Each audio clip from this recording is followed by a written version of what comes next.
intumwa y'Imana Muhammad sallallahu alaihi wasallam muri hadith yaturutse ku Adi ibn Hatim radallahu anhu yaravuze ati intumwa Muhammad sallallahu alaihi wasallam yaravuze ati ma minkum min ahadin illa sayukallimuhu Allah yawm al-qiyamah, nta numwe muri mwe uretse ko Nyagasani subhanahu wa ta'ala azamuvugisha ku munsi w'imperuka, laysa bainahu wa bainahu tarjuman, kandi nta musemuzi uzaba uri hagati ye na Nyagasani, kubera ko ururimi rwose umuntu azaba avuga Allah subhanahu wa ta'ala azaba aruzi, azaba aruvuga, azashobora kumvikana na buri muntu mu rurimi rwe.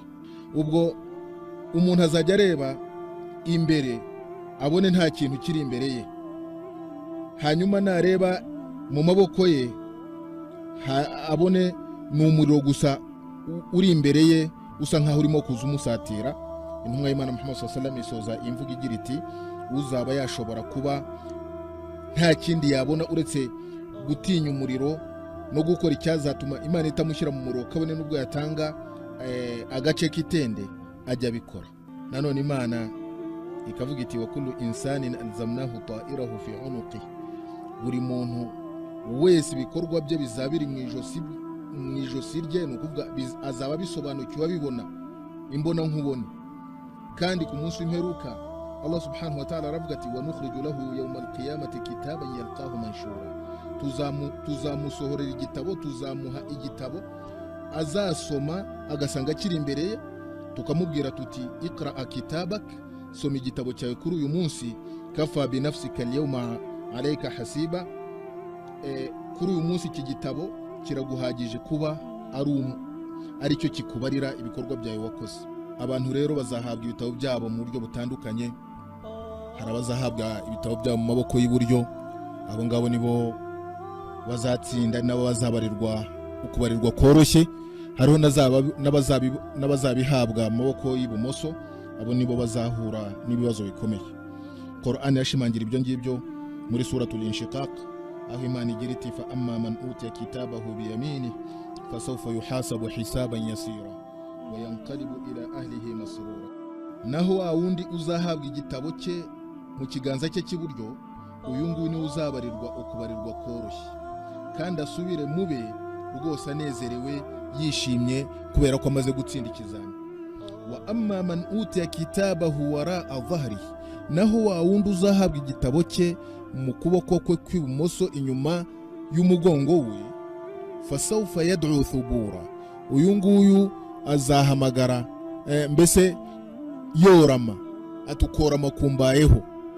Wa yasla sa'ira, kandi guhamagara no gutabaza no kubogoza ntacyo bizamumarira, kubera ko azinjira no mu muriro.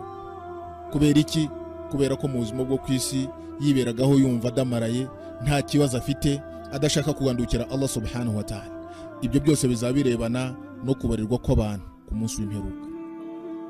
Nyuma rero y'igikorwa gihambaye cyo kubarirwa, kubera ko nta numwe uzakora igito cyaba kinini uretse ko azakibona imbere y'Uwiteka subhanahu wa ta'ala, niho hazaza igikorwa nanone cyo gushyira ku mizani ibikorwa by'abantu, kugira ngo buri muntu ahembwe bingana n'uburemere bw'ibyo yakoze nawe mu buzima bwo kwisi. Imizani nayo ku munsi w'imperuka irashimangirwa n'imvugo y'intumwa y'Imana Muhammad sallallahu alaihi wasallam, ko yavuze ko imizani yo ku munsi w'imperuka nayo ihari mu munzani ufite ibisahani bibiri, igisahani kizapima ibyiza n'igisahani kizajya gishyirwaho ibyaha n'amakosa umuntu aba yarakoze ku isi. Kuko rero imizani nayo ari ukuri kandi izabaho ku munsi w'imperuka mbere yuko abantu binjira mu ijuru nyuma yo kubarirwa. Ibi biragaragara mu ijambo ry'Imana, aho Allah subhanahu wa ta'ala avuga ati wal waznu yawma idhin al haqq, ni mizani no kubarira abantu ku mizani kuri uwo munsi rwose ni igikorwa cy'ukuri kizabaho nta gushidikanya. Faman thaqulat mawazinu, babandi bazagira amahirwe imizani yabo ikaremera, fa ulaika humul muflihun, abo ngabo nibo bazaba batsinze, nibo bazatsinda. Wa man khaffat mawazinu, naho wa wundi mizani ye izaba nta buremere, ni ukuvuga ko ibikorwa byinshi yakoze bikaba ari bibi, imizani ikajya hasi, fa ulaika alladhina khasiru anfusahum, abo ngabo ni babandi bashyize imitima yabo mu gihombo, bima kanu bi ayatina yadhlimun, bitewe n'ibyo bajyaga bakora bahakanya aya za Nyagasani subhanahu wa ta'ala, kandi bakanahuguza imitima yabo banga gushyira mu bikorwa ibyo amagambo y'Uwiteka ategeka. Abangaba rero iminzani yabo izaba iri hasi cyane rwose, ntabwo izatubuka. Nanone Qur'an ikavuga iti wanad'u al-mawazin al-qist al-yawm al-qiyamah, tuzashyiraho imizani y'ubutabera, imizani y'ukuri idashobora kuriganya yo ku munsi w'imperuka. Fala tudlamu nafsun shay'a, ntabwo rwose roho y'umuntu, umutima w'umuntu uzahuguzwa ikintu na gito.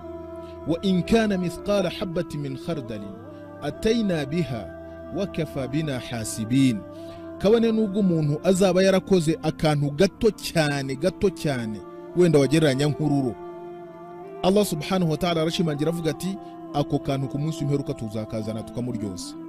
Niba ari ikiza gito azagihemberwe, kandi niba ari kibi gitoya nanone azagihanirwe. Ni ukuvuga ko buri muntu azahemberwa icyo ari cyo cyose azaba yarakoze, cyangwa se agahanirwa icyo ari cyo cyose azaba yarakoze. Kandi Allah subhanahu wa ta'ala akavuga ati biraduhagije kuba ari twe bazaba barimo kubarurira abantu kuri uwo munsi. Imana rero izabarurira abantu n'ibikorwa byabo bishyirwe ku minzani.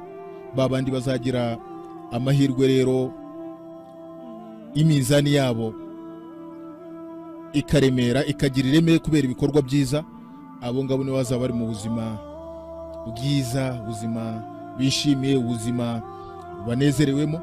Naho babandi imizani yabo itazagira ireme, ni ukuvuga ibibi bikaganza ibyiza, abo ngabo nibo bazanagwa mu muriro wa Jahannam, nkuko Imana ibishimangira muri Qur'an higira iti fa amma man thaqulat mawazinu fahuwa fi 'ishatin radiyah, naho babandi imizani yabo izaremera, abo ngabo nibo bazaba bari mu buzima rwose bwiza bishimiye.